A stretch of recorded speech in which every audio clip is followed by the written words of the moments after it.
حضرت حذیفہ بن یمان ایک صحابی تھے، میرے نبی کریم علیہ السلام نہ ان سے راز کی باتیں کرتے تھے۔ ہر بندے کا ہاضمہ ٹھیک نہیں ہوتا، سب سے راز کی بات نہیں کرنی چاہیے۔ حضرت حذیفہ بن یمان کہتے ہیں حضور راز کی باتیں بتاتے ہیں۔ مدینہ منورہ میں جو منافقین تھے ان کی لسٹ بھی نبی پاک نے حضرت حذیفہ بن یمان کو دی تھی۔ جب کوئی مشکوک آدمی مر جاتا نا تو صحابہ کہتے ہیں ہم دیکھتے اگر حضرت حذیفہ نے جنازہ پڑھا تو ہم بھی جنازہ پڑھ لیتے۔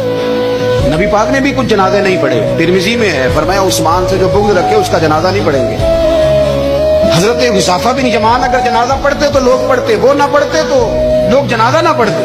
حضرت حذیفہ بن یمان کہتے ہیں جناب عمر فاروق کی خلافت کے آخری ایام تھے، کچھ دنوں کے بعد وہ شہید ہو گئے۔ فرماتے آدھی رات کا وقت تھا، میں گھر میں سویا تھا بڑا بے فکر، اچانک میرے دروازے پہ دستک ہوئی، میں گھبرا کے اٹھا، اتنی رات کو کون آیا؟ قربان جاؤں، دروازے پہ گیا تو امیر المومنین فاروق اعظم دروازے پہ۔ میں نے کہا عمر کوئی حکم تھا تو مجھے بلا لیتے۔ کہنے لگے میں نا امیر بن کے نہیں آیا، تیرا ویر بن کے آیا ہوں۔ امیر المومنین کی حیثیت سے سرکاری کام سے بلاتا تو وہاں بلاتا، مجھے ایک ذاتی کام پڑ گیا۔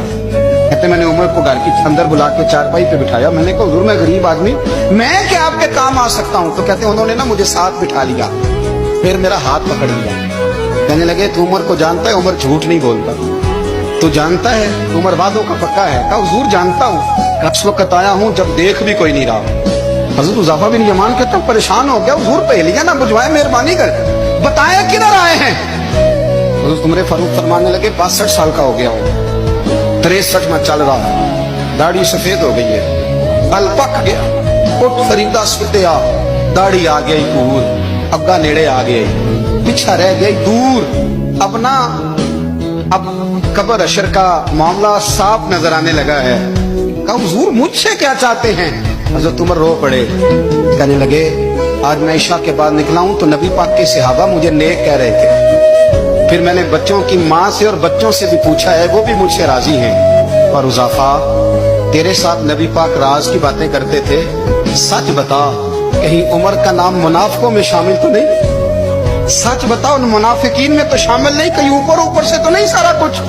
حضرت حذیفہ بن یمان کہتے ہیں میں باپ کے مرنے پہ اتنا نہیں رویا جتنا عمر کے سوال پہ رویا۔